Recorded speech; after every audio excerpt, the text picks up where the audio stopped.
Les Vases d'Ussé, tome 2, le clan Vasse s'agrandit, suite. Dimanche 13 août 2000. Ils avaient profité d'un week-end de repos pour aller à Cabourg, surnommée la Romantique. Quoi de mieux pour deux amoureux que cette coquette station balnéaire, siège du Festival du film romantique depuis 1983. Ce dimanche matin, quand François ouvrit les yeux, il lui fallut un moment pour se souvenir de l'endroit où il se trouvait. Il se tourna pour toucher Éléonore, mais elle n'était plus là. Elle avait, semble-t-il, déjà terminé sa séance de yoga et était dans la salle de bain.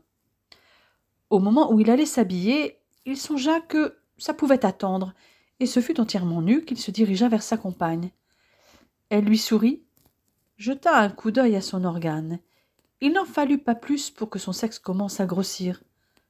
Le sourire de la jeune femme se fit malicieux. « Belle journée, fit-il en approchant, sa virilité fièrement dressée devant lui. « Je pensais justement que j'aimerais aller nager avec toi ce matin, dit-elle en le regardant. Nous sommes juste à 50 mètres de la mer, et il fait effectivement très beau. Tu veux y aller quand? Maintenant, suggéra-t-elle d'un air espiègle. Allons-y, femme. Il la prit dans ses bras, l'embrassa avec passion. Je m'habille en vitesse, ajouta-t-il avec un sourire. Quelques instants plus tard, ils arrivèrent sur la plage et laissèrent leurs vêtements. Après avoir étalé leurs draps de bain sur le sable, ils coururent vers l'eau en riant. « Elle est bonne, dit Éléonore. Un peu fraîche pour moi, mais je vais m'y faire. » Elle avança un peu plus loin pour s'immerger, et François l'imita. Ensuite, ils nagèrent jusqu'au bouée et revinrent jusqu'à l'endroit où ils avaient pied.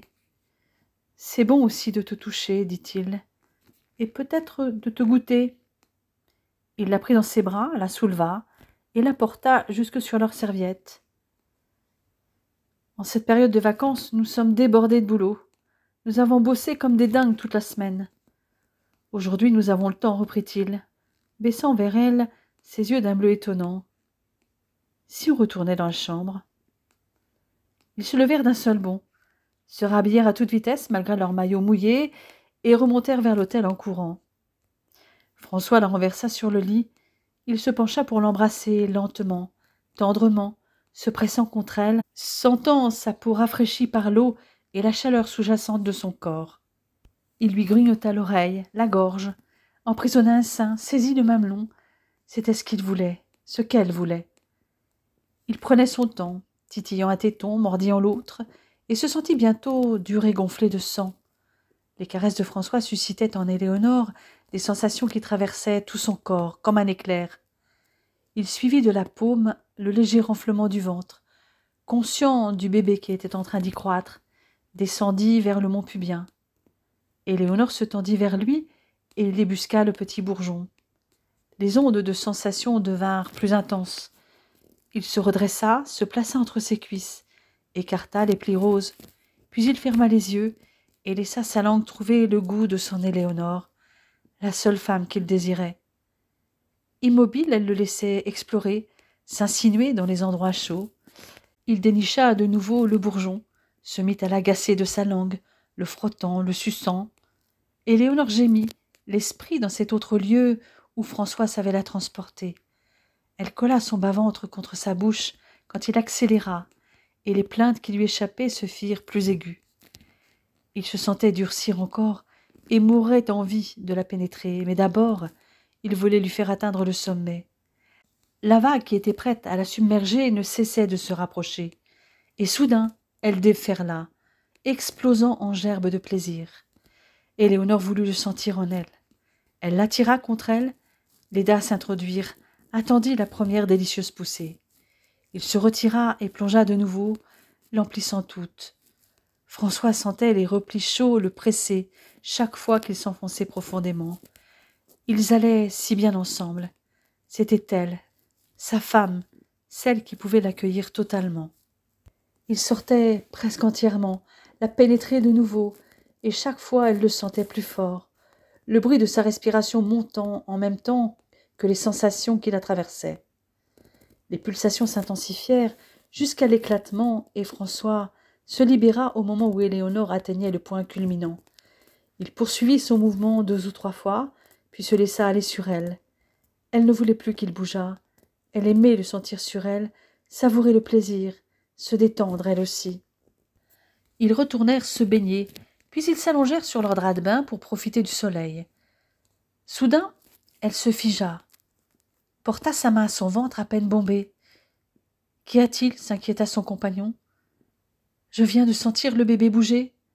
C'est la première fois. » Elle prit la main de François, la posa sur le léger renflement de son ventre. « Il va peut-être encore remuer, » murmura-t-elle. Plein d'espoir, il attendit, mais ne perçut aucun mouvement.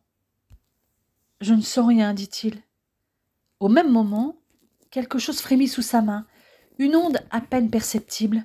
« Je l'ai senti, s'exclama-t-il.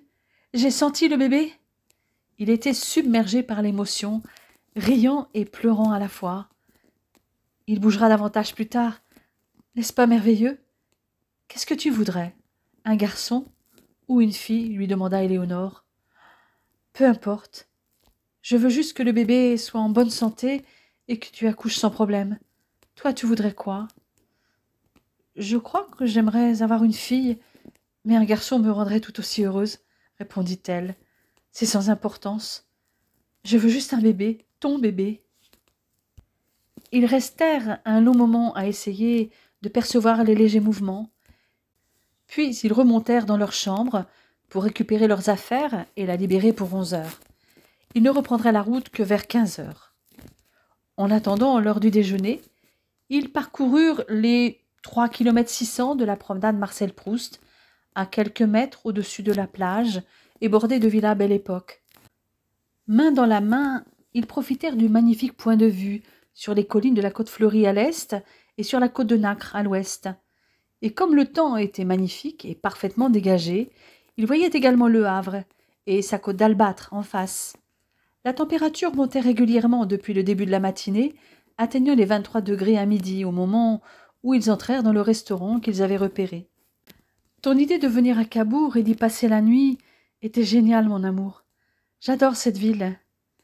Nous y venions souvent avec mes parents, enfin plutôt avec ma mère, car mon père était souvent absent. Nous nous installions pour le mois d'août. J'y ai de merveilleux souvenirs avec Steph et sa sœur. Ma mère étant traductrice, elle travaillait à domicile. Alors que nous soyons à Mont-Saint-Aignan ou ici, cela ne changeait rien. En juillet, avec ma mère, nous passions la première quinzaine en montagne et la seconde à l'étranger, souvent en Italie, au Portugal, en Allemagne ou en Grande-Bretagne à visiter. J'ai toujours préféré Cabourg à Deauville. Mon côté romantique peut-être, ajouta-t-il en riant. En vérité, Deauville est trop bling-bling. Trouville à la rigueur, mais Deauville, ça non. Trop de Parisiens. Complètement d'accord avec toi. Cabourg est plus authentique et a gardé son aspect de la Belle Époque. Et tu sais pourquoi elle n'a subi aucun dégât pendant les 2 guerres mondiales? Mon petit doigt me dit que tu le sais, chérie. Lors des 2 guerres, elle a été épargnée car elle abritait d'abord un hôpital militaire. Puis elle a ensuite été réquisitionnée comme ville de détente pour les soldats allemands. Désolée, il faut toujours que je parle d'histoire. J'aime tout en toi, même l'historienne, répondit-il en lui prenant la main pour en baiser chaque doigt. Tu es un amour. Et pendant les vacances, que faisais-tu? Chaque été, nous allions à Ischia, en juillet, et en août, nous partions les week-ends n'importe où en France, en train, puisque mon père travaillait à la SNCF. Nous avons donc visité toutes les grandes villes de France et les moins grandes, du moment qu'elles étaient accessibles en train. Tu peux ajouter à ça les voyages linguistiques en Angleterre, où j'ai d'ailleurs passé pratiquement 1 an pour ma mission d'études, ce qui explique mon accent très british. J'adore ton accent british, mon amour. J'adore tout chez toi. Après ce repas en amoureux, avant de reprendre la route vers Rouen, ils firent le circuit des villas Belle Époque, dont les styles étaient divers et variés. Style néo-gothique avec gargouilles, fleurons et baies en accolade, style renaissance italienne, néoclassique, néo-normand, néo-basque ou éclectique avec des décorations en céramique, ou encore une combinaison de styles, comme le néo-normand mélangé à l'esprit médiéval, avec des frises de pierre à motifs végétaux, des mosaïques, des sculptures autour des baies, des balcons à encorbellement, des toitures rythmées de lucarnes. Lundi 17 septembre 2000. Enfin en vacances. Ils avaient travaillé tous les deux tout l'été et avaient bien besoin de repos. Éléonore avait eu sa 3e consultation prénatale au début du mois et elle allait passer sa 2e échographie. Ensuite, ils partiraient quelques jours à Munich où l'Oktoberfest venait de commencer, chez Thomas, éditeur. La grossesse d'Éléonore se déroulait bien. Elle était maintenant enceinte de près de 5 mois. Son ventre s'était un peu arrondi. Pourtant, lorsqu'elle était habillée, le renflement était peu visible. Le bébé bougeait beaucoup. Ses mouvements étaient devenus plus vigoureux et François les percevait maintenant beaucoup mieux. Ce n'était plus le léger frémissement qu'il avait senti la première fois à Cabourg. Tous deux avaient hâte de voir leur bébé. L'échographie était prévue à 10 heures. Leur bébé se portait à merveille. Il se développait bien, il mesurait déjà près de 20 centimètres. Il gigotait toujours beaucoup. Sur l'écran, ils le virent attraper ses pieds et porter son pouce à la bouche. En revanche, impossible de voir son sexe, tellement il bougeait. Peu leur importait, il allait bien, et c'était pour eux l'essentiel. Ils sortirent de l'hôpital complètement rassurés et reprirent le Théor pour rentrer chez eux. Leurs valises étaient prêtes pour leur départ en Bavière. Ils prirent un train Rouen-Paris vers 14 heures, puis rejoignirent l'aéroport Roissy-Charles de Gaulle par le métro 14 et le RER B. Ils étaient un peu en avance et avaient largement le temps de s'enregistrer. Leur avion décollait à 18h10 pour arriver à Munich à 19h40. Thomas, éditeur, les attendait à l'aéroport Franz Josef Strauss. Les 4 étaient heureux de se retrouver. Éléonore n'était pas revenue en Allemagne depuis 1992. Elle y avait alors séjourné pendant 12 jours dans différentes villes lors de la tournée Diamond and Pearls. C'était à cette époque qu'elle avait revu Thomas lors du concert de Berlin. Quant à Munich, elle y était restée le temps de 3 concerts de Prince. Leurs amis habitaient dans la Wiedenmayerstraße, au bord de l'Isar, non loin du lycée où enseignait Dieter.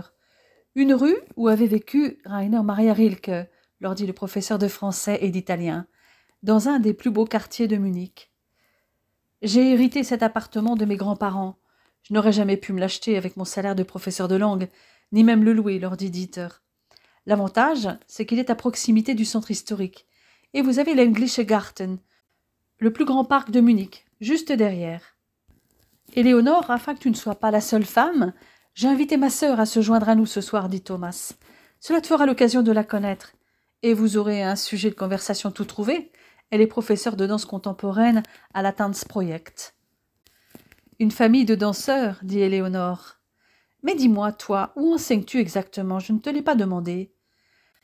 J'enseigne au Tanzsport Club Savoie München. Ce nom doit évoquer quelque chose.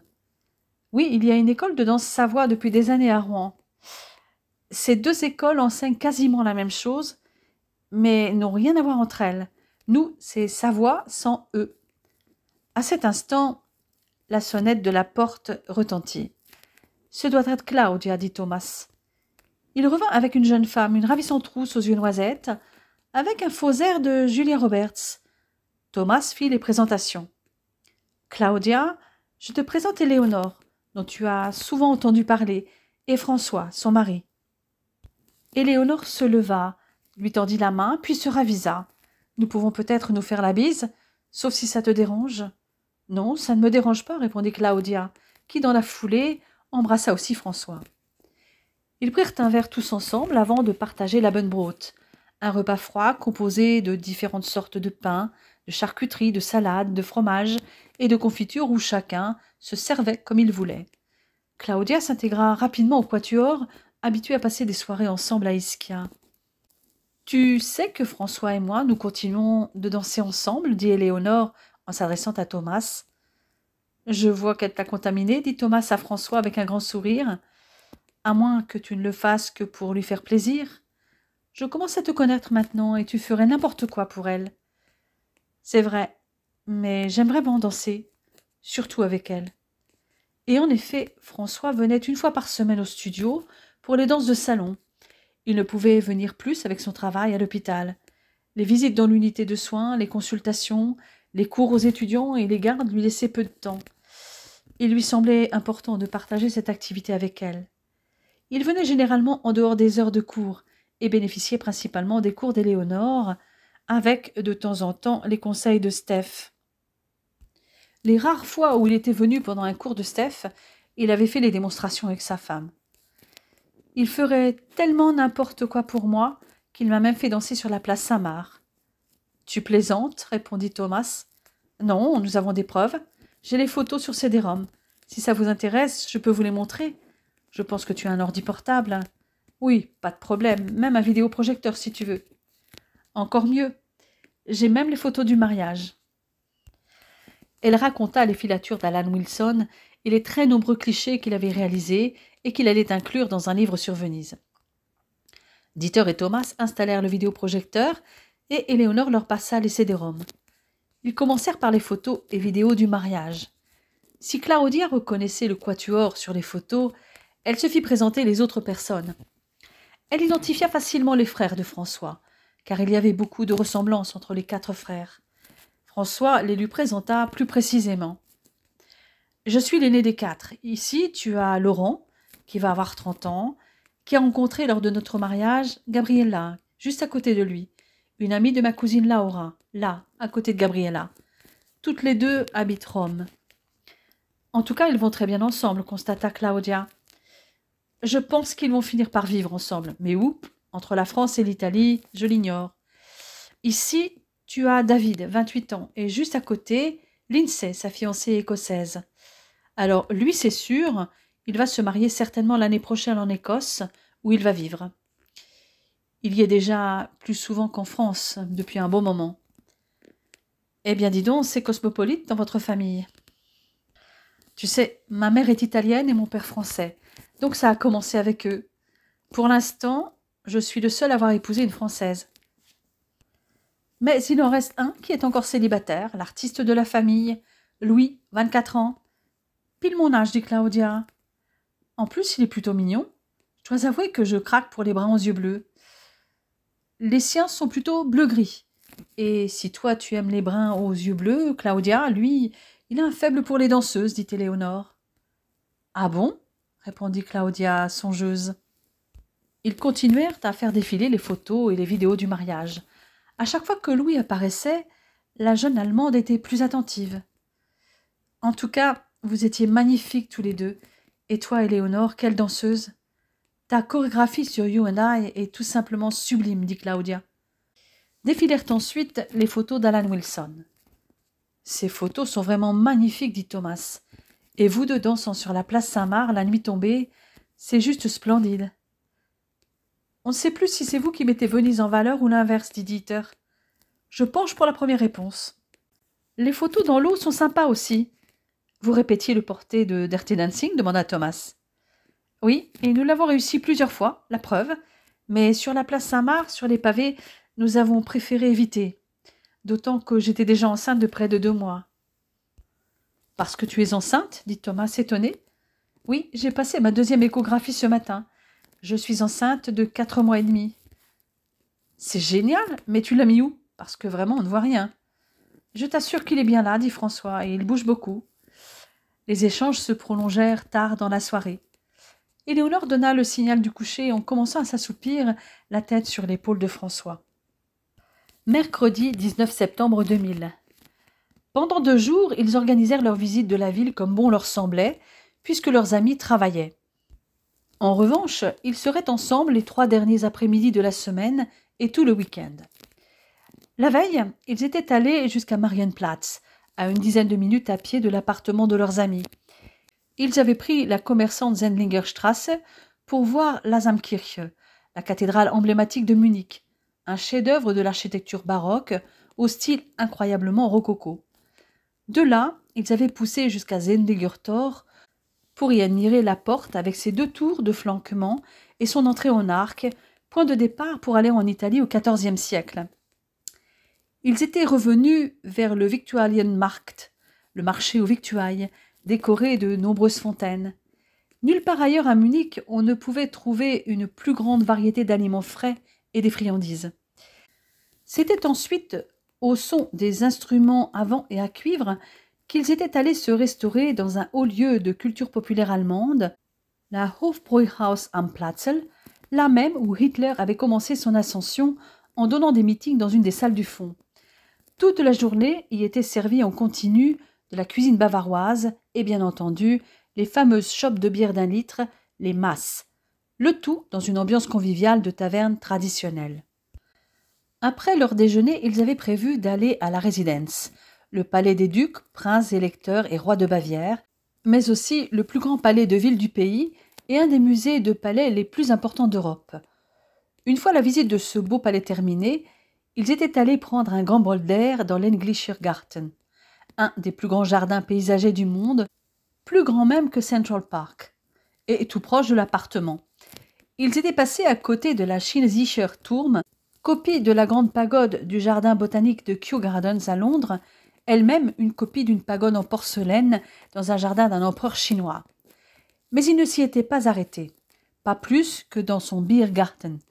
Ils aspiraient au calme et avaient poussé jusqu'à la Seehaus, au bout du jardin, pour faire un tour romantique en barque sur le petit lac. Ils s'étaient isolés au milieu du Klein Hesseloer See, et François avait lâché les rames pour étreindre passionnément sa précieuse épouse et couvrir son visage et son cou de baisers brûlants. Ce mercredi, ils avaient eu envie de commencer leur matinée par une méditation en couple qui se termina comme d'habitude sous les draps. Ils n'avaient aucune crainte d'être épiés ou de déranger avec leurs gémissements de plaisir. Leurs amis étaient au travail jusqu'à 15 heures. Après un petit déjeuner léger, ils avaient pris sur la Marienplatz le bus qui traversait la vieille ville, passait devant la Deutsches Museum et se terminait à la Hauptbahnhof. Là, ils avaient sauté dans un autre bus qui les avait emmenés au château de Nymphenburg et son magnifique jardin. Ils étaient rentrés pour un déjeuner léger à l'appartement, car ils allaient passer la fin de l'après-midi et la soirée à l'Oktoberfest. Le quatuor avait prévu d'y aller le mercredi et le jeudi à partir de 15 ou 16 heures, le vendredi soir étant à éviter, car les lieux étaient bondés, comme le week-end. L'Oktoberfest s'est déroulé comme à chaque fois sur la Theresienwiese, une vaste place bétonnée de 42 hectares, dans le quartier de Ludwigvorstadt, Isarvorstadt, à 10 minutes du domicile de Dieter et Thomas. Le défilé inaugural de la fête de la bière de la Sonnenstraße jusqu'à la Theresienwiese avait eu lieu le samedi 15. La rue s'était alors parée d'attelages ornés aux couleurs des brasseries, avec les tonneaux et les chariots dans lesquels se trouvaient les serveurs et serveuses qui allaient être sur le pied de guerre pendant 2 semaines. Le défilé avait été, comme chaque année, mené par le Münchner Kindl, personnifié par une jeune fille déguisée en moine à cheval, et des orchestres avaient agrémenté le défilé sous le son de fanfares traditionnelles.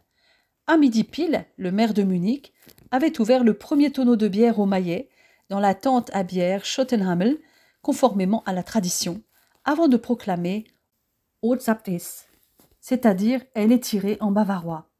Le plus grand défilé, le Trachten- und Schützenzug, s'était déroulé le 2e jour, le dimanche, avec des milliers de participants habillés avec les costumes traditionnels de leur région. Pour cette première fois à l'Oktoberfest, tout comme François, Éléonore s'était prêtée au jeu des costumes traditionnels. Elle portait donc un dirndl, prêté par Claudia, composé d'un chemisier blanc à manches courtes et décolletées, d'un corselet, d'une jupe s'arrêtant au niveau des genoux et d'un tablier attaché avec un ruban par devant, sur le côté droit, puisqu'elle était en couple, alors que Claudia, célibataire, le portait à gauche. Comme Dieter et Thomas, François portait un Platterhose, un pantalon en peau arrivant en dessous du genou, que Dieter préférait au Lederhose, s'arrêtant au-dessus du genou. Le fameux Platterhose était tenu par des bretelles, complétées par une chemise à carreaux, des chaussettes de laine épaisse et le chapeau bavarois de rigueur.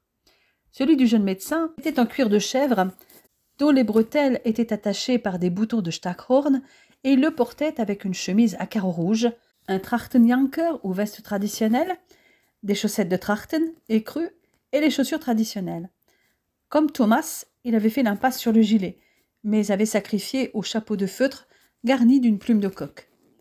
Ce soir, ils allaient dans la Hofbräu Festzelt, la 2e plus grande tente de la fête, ornée de houblon et de la mascotte officielle, Aloysius, un ange au visage rouge suspendu au milieu de la tente.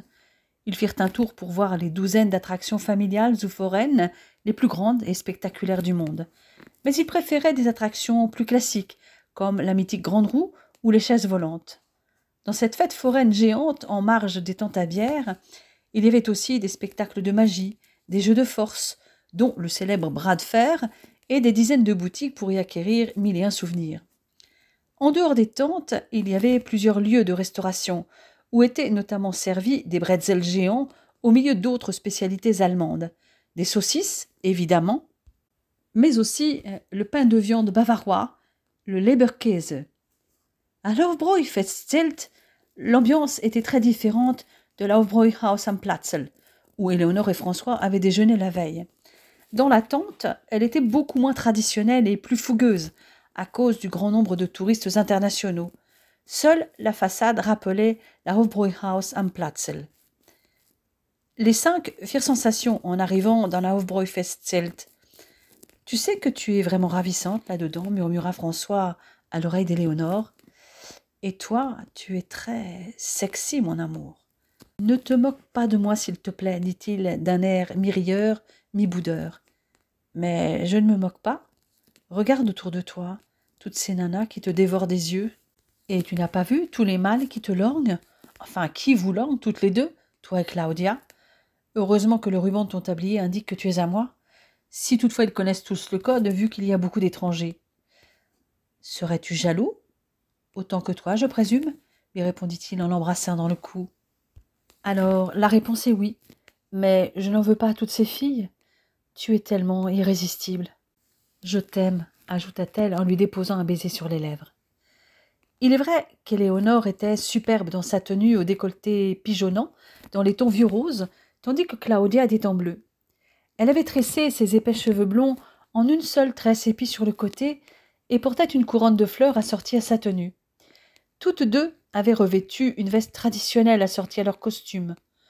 Le corselet du dirndl de la jeune infirmière laissait voir la blouse au décolleté en cœur qui mettait ses seins en valeur, tout comme le ruban du tablier mettait en évidence sa taille encore fine en dépit de sa grossesse, et François ne se lassait pas de la contempler. Dieter avait réservé leur place sur une des tables de 10. Ils eurent le choix entre le Wieshändel, ou poulet grillé, le Schweinhaxe, ou jarret de porc, la Weisswurst, ou saucisse blanche, avec de la bière Hofbräu München, sauf pour la future maman. Ils chantèrent beaucoup la chanson à boire emblématique de la fête de la bière, Ein Prosit der Gemütlichkeit, d'autant que l'orchestre l'entamait environ tous les quarts d'heure. Dans la foulée, tout le monde chantait, se levait pour trinquer, les chopes s'entrechoquaient et les sourires apparaissaient. À la fin de la soirée, même François, qui ne parlait pas un mot d'allemand, la connaissait par cœur, avec en prime le décompte « 1, 2, 3, Xufa » ou « zacke, zacke, hoi, hoi, hoi, Prost ». François et Éléonore assistèrent éberlués à la tradition du jeté de soutien-gorge et autres objets sur l'ange Aloysius, sans oublier la compétition du lever de chope avec des serveuses qui arrivaient à emporter jusqu'à 16 en même temps. « Je suis bien content que tu aies gardé ton soutien-gorge, susurra François à l'oreille d'Éléonore. Tu sais qu'il est très facile de l'enlever sans ôter un seul vêtement, mais je tiens celui que je porte, c'est un de mes préférés. Je te montrerai quand nous serons tous les deux. J'aime mieux te l'enlever moi-même, dit-il tout bas en l'embrassant. Ne t'inquiète pas, tu auras tout le reste à m'enlever, répondit-elle. En rentrant, dès qu'ils furent seuls dans la chambre, François lui rappela la démonstration à faire. Avant, laisse-moi admirer ton décolleté pigeonnant, dit-il en la prenant dans ses bras. Tu sais que tu es encore plus désirable depuis que tu es enceinte. Tu l'es déjà énormément d'habitude, mais là... Elle baissa un instant les yeux pour vérifier. Effectivement, je constate. Donc, démonstration. Désagrafage à travers les vêtements. Je passe une main par la manche et je tire sur la bretelle élastique. Même chose de l'autre côté, et je n'ai plus qu'à l'attraper et le jeter, non pas sur Aloysius, mais sur toi. C'est aussi simple que ça. Maintenant, à moi d'enlever le reste. Bon courage avec le lassage du corselet, se moqua-t-elle. Regarde, ça vient tout seul. Et maintenant, le chemisier. Quand il eut ouvert le chemisier, il caressa les 2 seins libérés du soutien-gorge, provoquant chez Éléonore des milliers de frissons. Il la débarrassa du fin vêtement, et s'attaqua au tablier, puis à la jupe. Pendant ce temps, elle n'était pas restée inactive.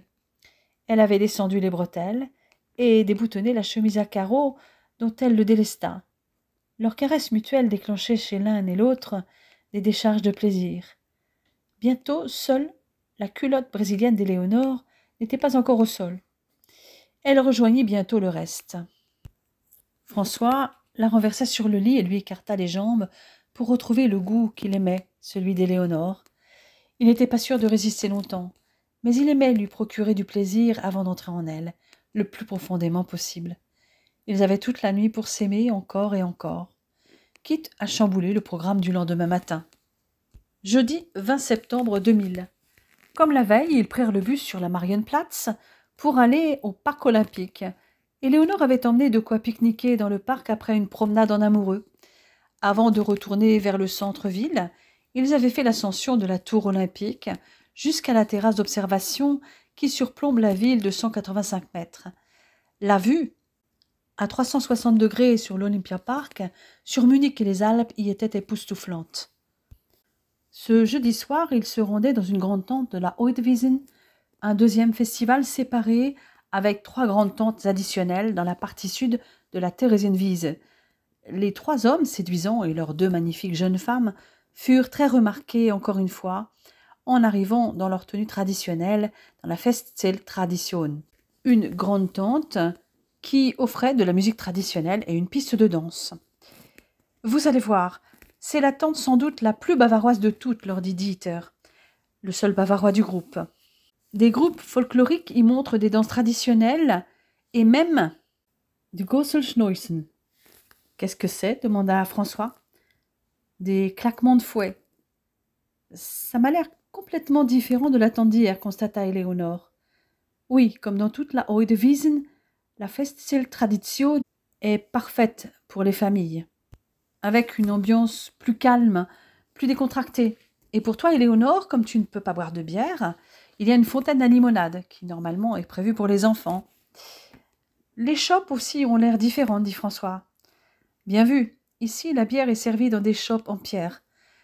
C'est un des seuls endroits où la bière est servie à partir de fûts en bois et donc elle reste fraîche. Et ici, on ne danse pas sur les bancs, mais sur une piste de danse, ajouta Claudia. Chaque tente est différente, demanda Éléonore. Tout à fait. Chacune a une atmosphère particulière. On choisit sa tente selon la bière que l'on aime, son âge ou ses goûts culinaires. Par exemple, ici, les menus sont aussi très variés. On y trouve le meilleur Wieshandel, c'est ce que tu as pris hier, Élie, du poulet rôti épicé. Mais on y trouve aussi des jarrets de porc, du canard, des pieds de veau au four, des rouleaux de choux, de la goulache, de pommes de terre, etc. Il y en a pour tous les goûts, y compris pour les végétariens. Et effectivement, dans cet endroit, ils eurent de bons plats, et surtout un bel échantillon de la culture bavaroise. Ils s'amusèrent beaucoup à s'initier aux danses bavaroises sous la direction d'un maître de danse. Cette tante avait eu la préférence d'Éléonore et François. Même s'ils s'étaient amusés dans la précédente, l'ambiance de la Festzelt-Tradition leur convenait mieux. C'était aussi la préférée de leurs amis. Éléonore avait beaucoup sympathisé avec Claudia, avec laquelle elle partageait la passion de la danse. Celle-ci avait fait partie d'une compagnie comme son frère et Éléonore, mais à la suite d'une mauvaise blessure, elle avait dû renoncer à sa carrière de danseuse professionnelle. En fait, je vis à Munich depuis 1 an, depuis que j'enseigne. Thomas vit ici depuis plusieurs années maintenant. Je vivais à Berlin, pas très loin de chez nos parents. Quand ils sont décédés dans un accident de voiture il y a 3 ans, je me suis retrouvée seule. Au début, ça a été, j'étais dans la compagnie et avec les tournées dans toute l'Allemagne, je bougeais pas mal. Mais quand je me suis blessée suite à une mauvaise chute, j'ai commencé à me sentir seule. Je comprends. Tu as voulu te rapprocher de Thomas à ce moment-là. Mais tu as dû laisser des amis là-bas à Berlin, demanda Éléonore. Pas tant que ça. Tu sais comme moi que dans le milieu de la danse, il y a surtout beaucoup de concurrence, et ça peut parfois être féroce. C'est vrai. D'ailleurs, ma chute était liée à cette concurrence. Pour un rôle, certaines sont prêtes à tout. Je vois. La jalousie fait faire des choses horribles à certaines. Crois-moi, j'en ai payé le prix aussi. Toi aussi, pour un rôle ? Non. une ex de François, qui voulait le récupérer alors qu'elle l'avait quitté et que leur relation était finie depuis un moment quand nous nous sommes rencontrés. Le 25 janvier dernier, la date est gravée dans ma mémoire et dans mon corps.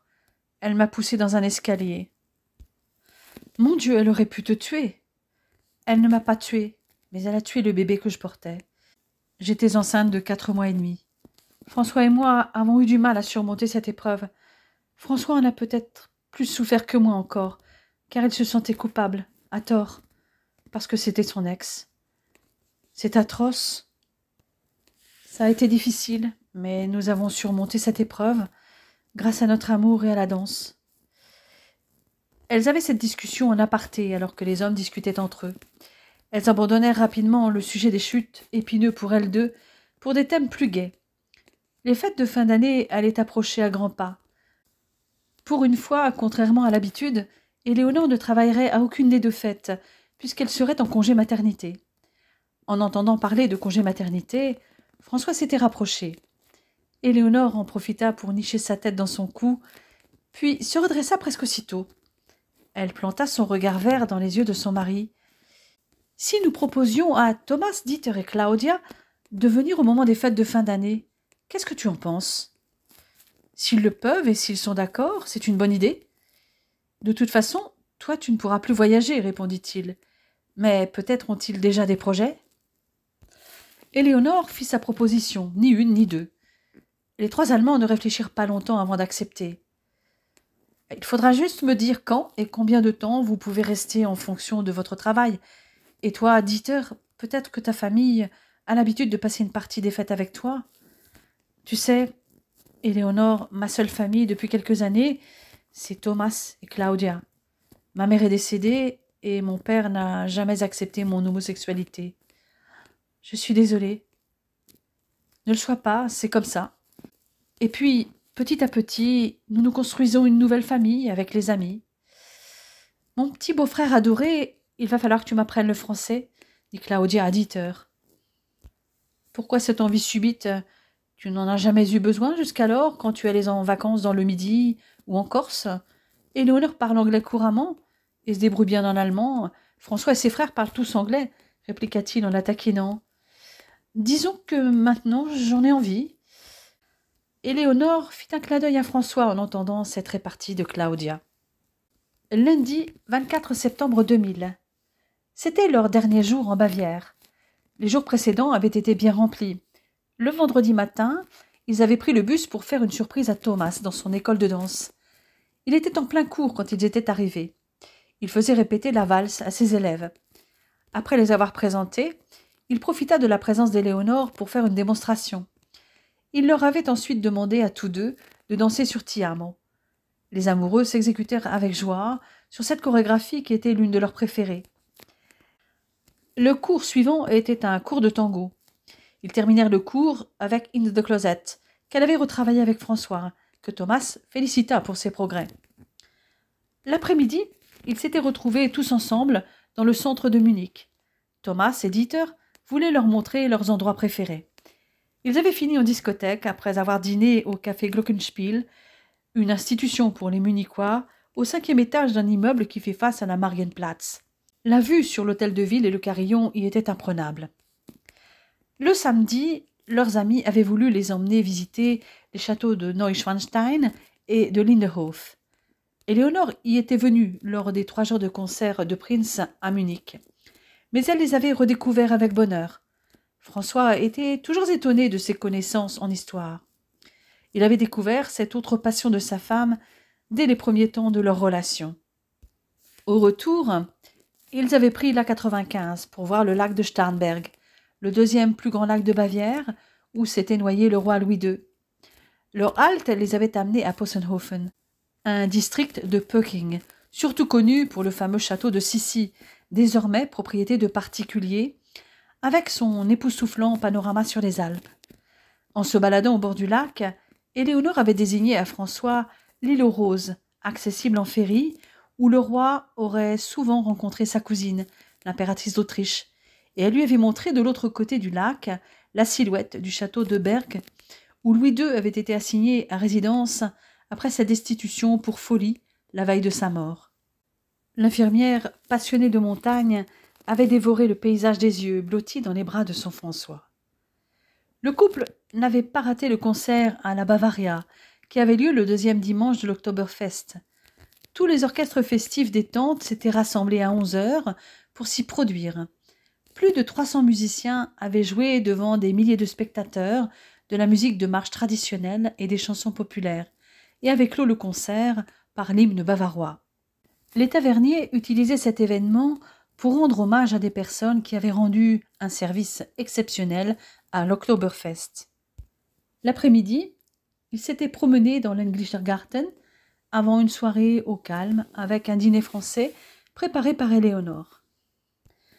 Ce lundi matin, Éléonore, après sa séance de yoga et une séance de méditation en couple qui s'était terminée comme à l'accoutumée, eut envie de faire une visite surprise à Claudia. François serait bien resté au lit, mais il était hors de question qu'il la laisse seule. Il était toujours étonné par son sens de l'orientation. Le studio était à une demi-heure de marche de l'appartement, pas très loin de la pinacothèque. Claudia fut très surprise de leur arrivée, mais ravie. Les deux jeunes femmes s'entendaient bien, et elles avaient noué une belle complicité, au point que la jeune Allemande lui avait confié son coup de cœur pour Louis, rien qu'en le voyant en photo. Et elle rêvait d'un amour comme celui que vivait Éléonore avec François. La jeune professeure de danse avait un cours qui commençait un quart d'heure plus tard. Elle les y convia, François en spectateur et Éléonore comme participante. Elle prêta une tenue plus appropriée à sa nouvelle amie. La robe très courte d'échauffement que la future maman enfila avec un shorty masquait le léger renflement de son ventre. Claudia présenta le couple à ses élèves, et plus amplement Éléonore, comme danseuse de la compagnie Alvinale à New York, médaille d'or à Varna, Grand Prix de Lausanne et danseuse de Prince, ce qui fit écarquiller les yeux des élèves. La danseuse française se mit dans un premier temps au fond de la salle, le temps d'intégrer la routine que Claudia avait dansée intégralement pour qu'elle la visualise. En 5 minutes, elle la connaissait déjà. La professeure la fit venir devant ensuite. Elle finit par seconder Claudia pour corriger et conseiller les élèves sur certains pas. La jeune Allemande voulut terminer son cours 5 minutes plus tôt pour qu'Éléonore danse sur une de ses créations et notamment sa chorégraphie sur You and I. Éléonore lui proposa une danse contemporaine sur The Power of Love de Frankie Goes to Hollywood, avant sa variation sur le titre des Scorpions. Elle profita du moment de l'annonce pour rejoindre l'homme de sa vie, qui l'attendait si patiemment. Il n'avait eu Dieu que pour elle, tout le temps du cours. Elle s'agenouilla près de lui. « Mon amour, je vais avoir besoin de toi pour notre chanson d'ici quelques minutes, après une première chorégraphie. De toute façon, je ne peux pas me passer de toi, dit-elle en l'embrassant. Flatteuse, va, mais tu sais que je suis capable de tout pour tes beaux yeux. Moi aussi, je suis capable de tout pour toi. » Elle ne put résister à l'envie de l'embrasser encore, mais plus profondément cette fois. Et François ne demandait que ça. « Élie, tu es prête ?» demanda Claudia. « J'arrive. » Elle se positionna pour la première chorégraphie que François découvrait. Une fois de plus, cette variation mettait en mouvement le message de la chanson. Tout mettre en œuvre pour protéger l'être aimé, mettre l'amour au centre de toute chose. Et elle lui était clairement dédiée, puisqu'au moment où le chanteur disait « I'm so in love with you », c'est devant lui qu'elle tombait à genoux avant d'enchaîner les sauts et les pirouettes, démontrant par son explosivité toute la puissance de l'amour. Les élèves de Claudia étaient médusés et se mirent à applaudir, avec certains parents arrivés bien avant la fin du cours. Claudia mit en route la chanson des Scorpions. Les spectateurs se laissèrent happer, ébahis par la prestation très technique de la danseuse. Ils le furent encore plus quand ils virent François s'approcher et arriver pile au moment où elle tendait les mains vers lui pour leur premier porté d'une longue série pendant plus d'1 minute. La fusion entre deux était évidente, jusqu'au baiser final qui dura au-delà de la chanson, sous les applaudissements des élèves et de parents qui avaient été témoins de la chorégraphie dans son intégralité ou la seconde moitié pour la plupart. Claudia remercia Éléonore et son mari pour ses prestations de niveau professionnel. Elle remercia d'autant plus chaleureusement que, comme elle le précisa, la danseuse française était enceinte de près de 5 mois. Certains parents tinrent d'ailleurs à remercier Éléonore et François. La jeune femme leur expliqua la genèse de la chorégraphie sur le titre du groupe allemand et précisa que son mari n'était absolument pas danseur, mais médecin. Les mamans des élèves furent émues par cette histoire so romantisch entre cette sublime danseuse et dieser gut aussehende französische Arzt. « Tu ne m'avais jamais montré ta nouvelle chorégraphie, petite cachotière, » murmura François à l'oreille de sa femme. « Elle n'est pas encore tout à fait aboutie. Il y a notamment un aerial, enfin un saut, que j'avais prévu mais que je n'ai pas fait. Je n'oublie pas que je suis enceinte. » Me voilà rassurée. Tu pourras la fignoler dans quelques mois, car j'imagine que ce saut devait être particulièrement acrobatique. C'était le dernier cours de la matinée pour Claudia. Ils allèrent dans le restaurant italien le plus proche et se contentèrent d'une salade composée et d'une part de tiramisu. Ils devaient se retrouver le soir pour un dernier repas ensemble, mais le couple ne leur avait pas dit où. Le rendez-vous était fixé chez Dieter et Thomas. Éléonore et François rentrèrent tranquillement à pied. Ils avaient l'après-midi pour eux et avaient une idée précise de la manière dont ils allaient s'occuper. Dans l'entrée de l'appartement, elle se colla à lui, l'embrassa longuement. Puis elle prit son visage entre ses mains et lui entr'ouvrit les lèvres pour explorer sa bouche. Il répondit avec une telle fougue qu'elle se sentit fondre dans ses bras et se serra encore plus contre lui. Il la souleva et elle enroula ses jambes autour de sa taille. Il l'emmena ainsi jusque dans la chambre et l'allongea sur le lit en l'embrassant. Lentement, il lui enleva tous ses vêtements avant de lui écarter les jambes et de faire courir sa langue sur les lèvres de son intimité.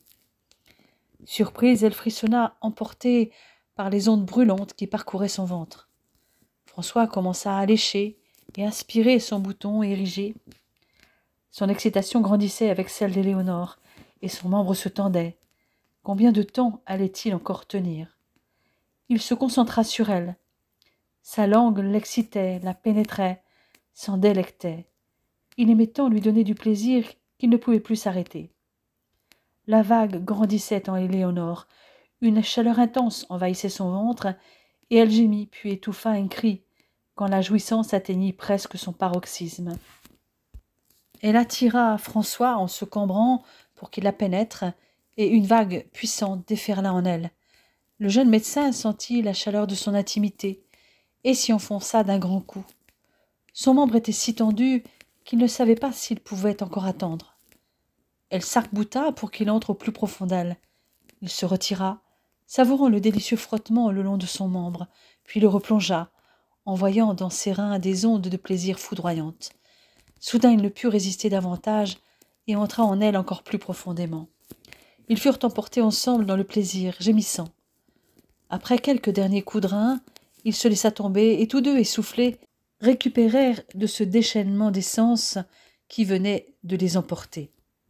Après quelques instants, il releva la tête et Éléonore se hissa pour baiser sa bouche, encore pleine de sa propre odeur, et qui suscitait en elle tant de sensations indescriptibles. « Je voulais tellement faire durer le plaisir, mais tu m'avais trop excitée. Mais qui nous empêche de recommencer ? Je t'aime tant, murmura-t-il. François serra Éléonore dans ses bras et l'embrassa dans le cou, pétrissant ses seins fermes, légèrement plus volumineux depuis qu'elle était enceinte. Elle glissa sa langue entre ses lèvres, surprise de s'enflammer aussi vite. François la sentit contre lui, offerte, et de nouveau le désir, impérieux, l'envahit. Il roula sur elle, fit courir ses lèvres sur son corps et trouva un mamelon érigé qu'il têta avidement. Éléonore perçut des pointes de feu se propager dans tout son corps, lui arrachant un cri de plaisir. Sa propre réaction l'étonna. Il l'avait à peine effleurée et déjà elle était prête. Elle se plaqua contre lui. François glissa sa main entre les cuisses d'Éléonore, trouva son clitoris et le massa avec douceur. Elle gémit en atteignant une jouissance si intense qu'elle ne voulut plus attendre. En sentant une humidité soudaine, le jeune homme comprit qu'elle était prête. Lorsqu'il la pénétra le plus profondément possible, elle s'agrippa à ses reins et le retint en criant son plaisir. enfin comblée par son membre brûlant, elle crut s'évanouir. C'était trop bon, c'était au-delà du plaisir. Il ne tarda pas à la rejoindre. Il retira son membre pour mieux l'enfoncer ensuite. Encore une fois, et la vague déferla dans une multitude de secousses qui l'anéantit. Emporté par son élan, il donna encore quelques légers coups de rein et s'écroula sur Éléonore. Allongée, les yeux toujours clos, le poids de François sur son corps, Éléonore se sentait merveilleusement bien. Elle ne voulait pas bouger. Lorsqu'il se leva, il ne résista pas au plaisir de l'embrasser. Elle ouvrit les yeux. « Oh François, c'était si bon. C'était rapide, nous étions prêts tous les deux, mais nous nous rattraperons chez nous en rentrant demain soir, car en ce moment, tu me sembles insatiable. Mais je n'ai rien contre cette exacerbation de la libido liée à la grossesse. En revanche, moi, il faut que je recharge mes batteries. Il faut que nous en profitions, parce qu'après l'accouchement, ce ne sera peut-être pas la même chose. En postpartum, il faudra que mon corps récupère, mais ça, nous avons déjà géré. En revanche, le bébé qui nous réveille la nuit, ça risque d'être plus compliqué. Moi, j'ai confiance. Notre bébé sera zen comme sa maman. Je parie qu'avant 1 mois, il fera ses nuits. Nous verrons. » Les 5 se retrouvèrent à 20h30. François et Léonore leur dirent enfin où ils allaient dîner. Ils avaient réservé au Servus Heidi, un restaurant bavarois situé dans le centre-ville, avec une ambiance détendue et intime. Thomas, Dieter et Claudia furent ravis de se retrouver dans ce restaurant typiquement bavarois et loin de la foule des touristes. C'était aussi le but recherché par François et Léonore. Le cadre était agréable, le personnel en tenue traditionnelle était accueillant et la cuisine variée et excellente. La seule entorse faite à une ambiance complètement bavaroise fut la proposition d'Éléonore de trinquer au second titre olympique du Normand David Douillet, obtenu le 22 aux JO de Sydney. Ils parlèrent peu des JO, mais surtout de Sydney, où Éléonore était restée 10 jours lors de la tournée de Prince. Elle en gardait un bon souvenir, sans pour autant avoir envie d'y retourner. En réalité, je me sens mieux en Europe que partout ailleurs. Et l'endroit où je me sens vraiment bien, c'est là où est François, dit-elle en plantant ses yeux verts dans ceux de l'homme de sa vie, si bleus qu'elle aurait voulu s'y noyer. Il la serra contre lui et l'embrassa avec passion. Tout l'amour qu'il éprouvait pour elle se voyait dans ses yeux. « Si un homme pouvait me regarder comme ça, pensa Claudia,